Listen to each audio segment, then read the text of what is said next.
Hi everyone. आज हम बात करेंगे प्रत्यावर्ती धारा। प्रत्यावर्ती धारा क्या होती है, इसका हमारे इस समाज में क्या उपयोग है, आज हम इस पे चर्चा करेंगे। ठीक है, इसमें क्या क्या टर्म होते हैं उन सब पे हम आज फोकस करेंगे। ठीक है, तो सबसे पहले देखें, जो प्रत्यावर्ती धारा है उसको हम इंग्लिश में अल्टरनेटिंग करंट कहते हैं। शॉर्ट फॉर्म में इसको हम लोग एसी करंट बोलते हैं।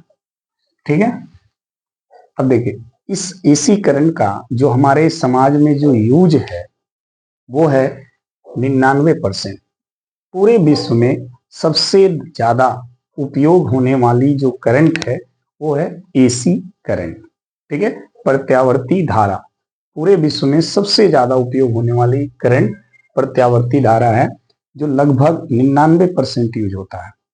ठीक है, वहीं पे दिष्ट धारा जो है डायरेक्ट करंट, जिसे आप शॉर्ट फॉर्म में डीसी बोलते हैं, उसका यूज है 1%। अब एसी का इतना ज्यादा यूज क्यों और डीसी का इतना कम क्यों? कुछ तो कारण होगा, एसी का सबसे ज्यादा इस्तेमाल और डीसी का बहुत कम इस्तेमाल होना। ठीक है, तो चलिए इसके कुछ कारण भी समझ लेते हैं, फिर हम एसी क्या है उस पे आते हैं। ठीक है, एसी का सर्वाधिक यूज होने का पहला जो रीजन है वो ये है कि एसी डीसी से सस्ता होता है। अब आप कहेंगे सर सस्ता कैसे होता है? देखिए, एसी करंट को बहुत आसानी से जनरेटर के द्वारा, डायनमो द्वारा हम इसको उत्पन्न कर सकते हैं, लेकिन डीसी को उत्पन्न करने के लिए हमें सेल चाहिए, बैटरी चाहिए, तब डीसी करंट हम यूज कर उत्पन्न कर सकते हैं। और सेल और बैटरी में हमें केमिकल पदार्थ यूज करना पड़ता है, और केमिकल पदार्थ क्या होते हैं, समय के साथ खराब होते जाते हैं, बार बार हमें केमिकल पदार्थ को बदलना पड़ता है, तो वो हमारे लिए कास्टली हो जाता है। जबकि एसी जो करंट है उसके लिए जनरेटर और डायनमो का इस्तेमाल होता है। इसमें कुंडली को चुंबकीय क्षेत्र में घुमाया जाता है, जिससे ये करंट उत्पन्न होने लगती है। ठीक है, तो इसलिए हमने कहा एसी डीसी से सस्ता होता है। तो सर्वाधिक उपयोग होने का एक कारण आपका ये भी है कि एसी करंट डीसी करंट के तुलना में सस्ता होता है। ठीक है, एसी जो है एसी डीसी से क्या होता है, सस्ता सस्ता होता है।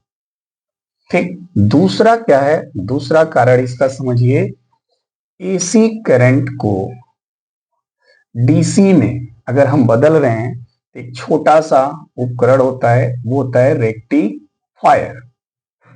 रेक्टिफायर एक उपकरण है, ठीक है, एक सर्किट है हमारा। उस सर्किट के द्वारा एसी को हम डीसी में बदल सकते हैं। जो चार्जर है, जो जिससे मोबाइल चार्ज होता है, उसमें रेक्टिफायर सर्किट होता है, जो एसी करंट को डीसी में बदल करके सेल फोन को चार्ज करता है। ठीक है, तो रेक्टिफायर सर्किट के द्वारा एसी आसानी से डीसी में बदल जाता है। तो इसका एसी का उपयोग होने का, सर्वाधिक उपयोग होने का एक कारण यह भी है। दूसरा, तीसरा इसका यूज क्या, तीसरा इसका कारण क्या हो सकता है? एसी करंट को, एसी करंट को, ठीक है, को तार द्वारा, तार द्वारा दूर तक वितरित वितरित किया जा सकता है, किया जा सकता है। ये दूर तक जा सकती है करंट, ठीक है, तार के माध्यम से। डीसी में ऐसा सुविधा नहीं है, इसको दूर तक हम नहीं ले जा सकते। ठीक है, चौथा जो इसका एडवांटेज है, जो लाभ है, वो ये है कि एसी के वोल्टेज को ट्रांसफार्मर द्वारा आसानी से बदला जा सकता है, बदला जा सकता है। ट्रांसफार्मर एक ऐसा उपकरण है, आगे हम पढ़ाएंगे भी, जिसके द्वारा आप एसी वोल्टेज को आसानी से बढ़ा घटा सकते हैं। ये सारी सुविधाएं एसी की हैं। ये ट्रांसफार्मर भी एसी करंट में ही यूज होता है, डीसी में नहीं। ठीक है, तो इन कारणों के वजह से एसी जो है डीसी से अधिक यूज होता है। कितना? 99%। ठीक है, 1% डीसी का यूज होता है। अब बात आती है कि एसी करंट कहते किसे हैं। ठीक है, ये तो इसका यूज समझ में आ गया, इसका लाभ क्या है एसी का। ठीक है, अब देखिए, एसी करंट ऐसी करंट है जो अपना परिमाण और दिशा समय के साथ बदलती रहती है। परिमाण और दिशा दोनों समय के साथ बदलती है। तो अगर कोई प्रश्न करता है कि एसी करंट किसे कहते हैं, तो आप कहें कि वह धारा जो अपना परिमाण और दिशा दोनों समय के साथ क्या करे? बदले, उसे हम कहते हैं एसी करंट, यानी प्रत्यावर्ती धारा। ठीक है, जैसा कि इस ग्राफ में आप देख रहे हैं, इस अक्ष पर समय लिया गया है, ठीक, और ये वाला जो अक्ष है इस पे धारा का परिमाण लिया गया है और दिशा। तो देखिए, स्टार्टिंग में समय 0 था और धारा भी 0 थी, लेकिन जैसे समय स्टार्ट हुआ धारा धीरे धीरे अपने उच्चतम मान तक गई, फिर समय बढ़ा, फिर यहां से घट करके कहां आ गई? 0 पे। पहले बढ़ी फिर घट गई। तो समय के साथ अपने परिमाण को क्या कर रही है? बदल रही है। पहले बढ़ रही है, फिर घट रही है, फिर निगेटिव डायरेक्शन में आ गई, फिर बढ़ के 0 हो गई, फिर और बढ़ी। तो समय के साथ साथ ये अपना परिमाण बदल रही है। ठीक है, और दिशा भी बदल रही है। पहले इस दिशा में चल रही थी, फिर इस दिशा में आने लगी, ऐसे, फिर यहां आने के बाद फिर वही पहले वाला दिशा में जाने लगी। तो दिशा भी बदल रही है और परिमाण भी बदल रही है। ठीक है, तो जो धारा समय के साथ अपने परिमाण और दिशा को बदले उसे हम क्या कहते हैं? एसी करंट कहते हैं। क्या कहते हैं? एसी करंट कहते हैं। अब देखिए, प्रत्यावर्ती धारा का अगर हम एक पूर्ण चक्र देखें, यहां से चलें तो ये इसका आधा चक्र हो गया, फिर यहां से चलें यहां आए तो एक पूरा चक्र हो गया। और एक पूर्ण चक्र में कितना समय लगा? 0 से t।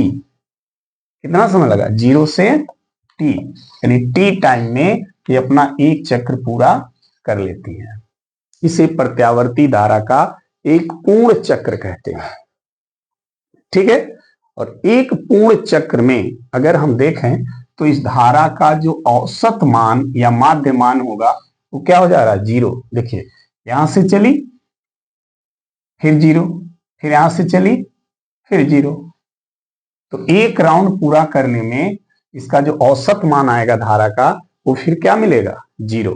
इसलिए प्रत्यावर्ती धारा के एक पूर्ण चक्र का औसत मान हम नहीं निकालते हैं, क्योंकि एक पूर्ण चक्र का औसत मान क्या आएगा? 0।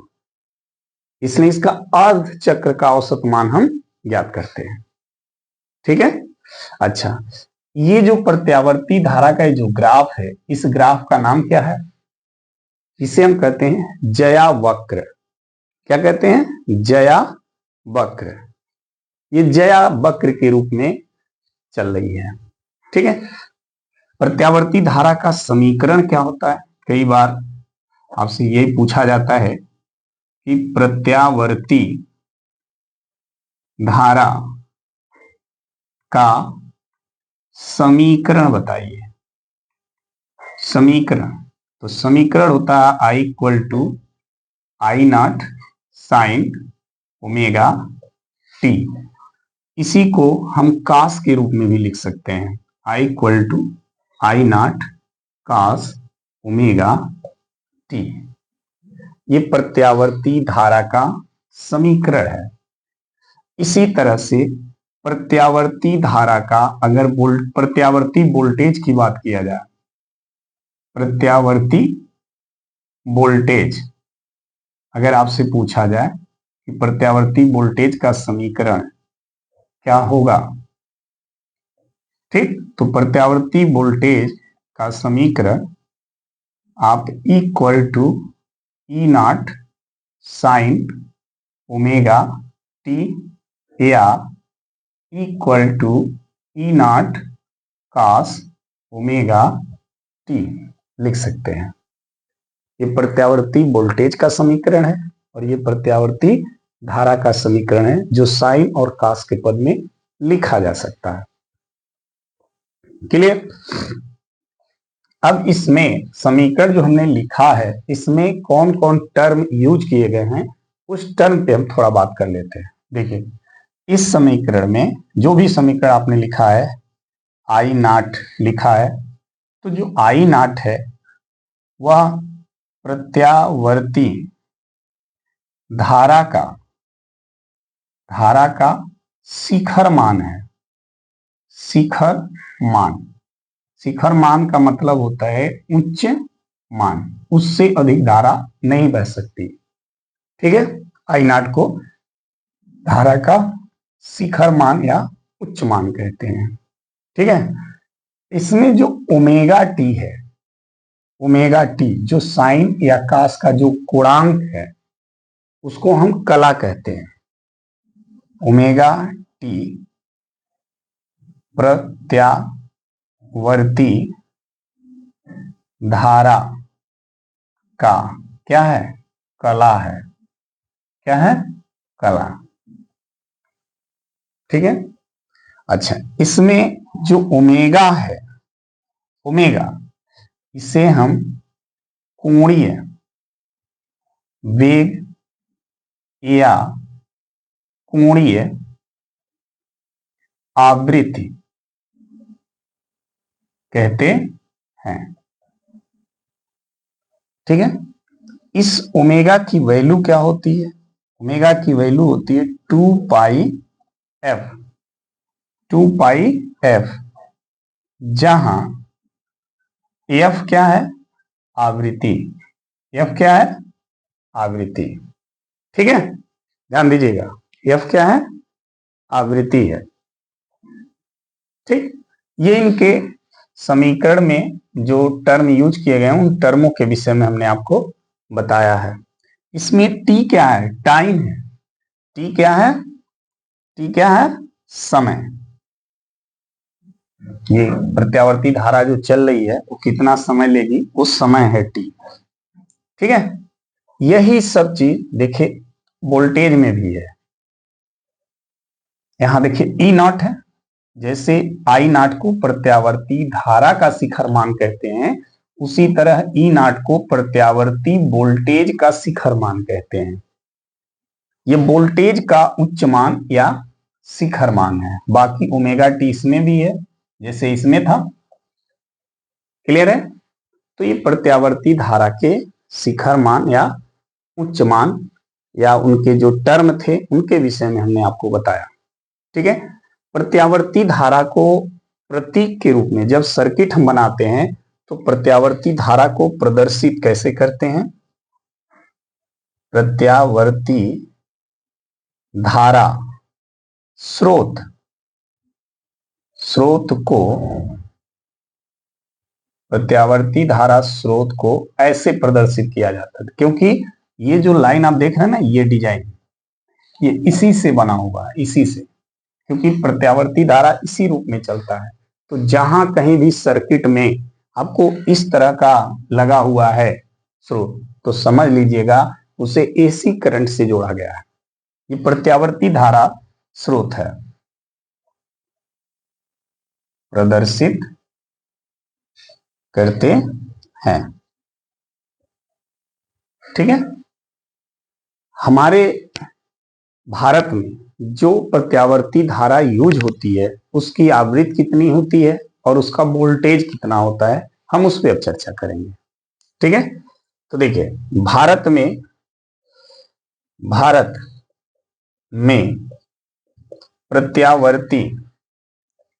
प्रत्यावर्ती धारा की आवृत्ति कितनी होती है? 50 हर्ट्ज होती है। कितनी होती है? 50 हर्ट्ज।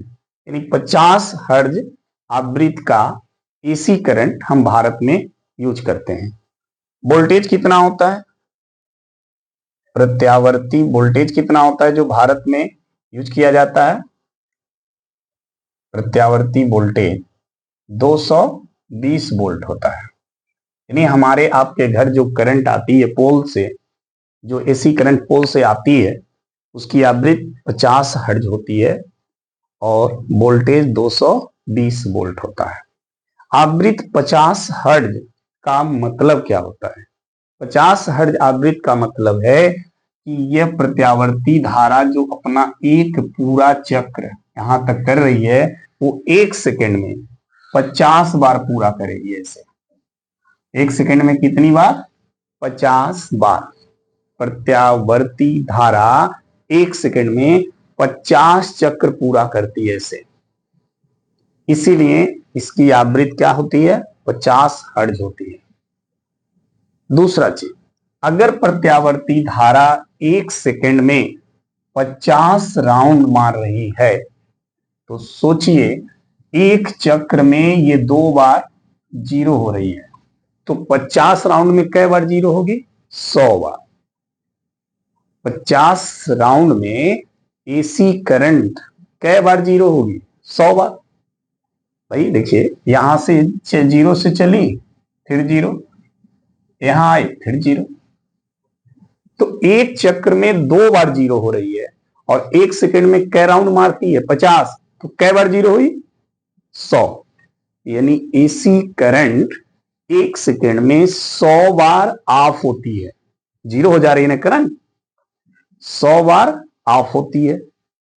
ठीक, यानी जो बल्ब आपको जलता हुआ दिख रहा है वो कंटिन्यू नहीं जलता है, वो 1 सेकेंड में 100 बार ऑफ होता है।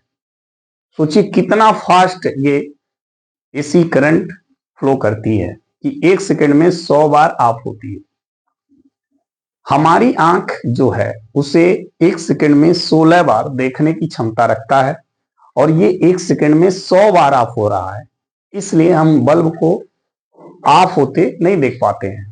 हमेशा हमें ऑन बल्ब दिखता है कि बल्ब जल रहा है। लेकिन एसी करंट के अनुसार एसी करंट 1 सेकेंड में 100 बार ऑफ हो जाती है। ठीक है, इसी कारण से फैन में कंडेंसर यूज किए जाते हैं। हम नहीं देख पाते हैं, वो हमारे आंख की प्रॉब्लम है, लेकिन जो उपकरण है इस 100 बार जब ये ऑफ होती है तो उपकरण उसको फील करता है, महसूस कर लेता है। इसीलिए फैन में कंडेंसर लगाया जाता है ताकि जब ऑफ हो तो कंडेंसर फैन को लाइट दे और जब ऑन हो तो एसी लाइट दे। ठीक है, तो फैन को कंटिन्यू करंट मिले और फैन की स्पीड बढ़ी रहे। समझ में आ गई बात? एसी करंट कंटिन्यू फैन को मिलती रहे। जब करंट ऑन होता है तो एसी देता है, जैसे ऑफ हुआ तो कंडेंसर दिया, फिर ऑन हुआ फिर एसी करंट, फिर ऑफ हुआ कंडेंसर। तो ऑफ के समय में कंडेंसर फैन को लाइट प्रोवाइड कर देता है और जैसे ऑन होता है उसी समय कंडेंसर चार्ज भी हो जाता है, फुल चार्ज हो जाता है। जैसे ऑफ होगा फिर लाइट दे देगा। तो ये प्रोसेस होता है। समझ में आ गई बात? इसीलिए एसी सर्किट, जितने भी एसी सर्किट बनते हैं, हर एसी सर्किट में कंडेंसर यूज किए जाते हैं ताकि उस सर्किट को कंटिन्यू एसी करंट मिलता रहे, तब जाकर वो उपकरण सही से काम करेगा। ठीक है, तो ये क्लियर हो गया। एसी करंट क्या है? एसी करंट ऐसी करंट है जो टाइम के रिस्पेक्ट में अपने मैग्नीट्यूड और डायरेक्शन दोनों को क्या करती है? चेंज करती रहती है। डीसी में ऐसा नहीं है। डीसी डायरेक्ट करंट है, वो वन डायरेक्शन में फ्लो करती रहती है, उसमें फ्रीक्वेंसी नहीं होता है। ठीक है, ध्यान दीजिए, डीसी जो करंट होती है उसमें कोई फ्रीक्वेंसी नहीं होती है, वो वन डायरेक्शन फ्लो होता है। ठीक है, तो आई होप आपको एसी करंट जो है अच्छे से समझ में आ गया होगा। ठीक है, धन्यवाद।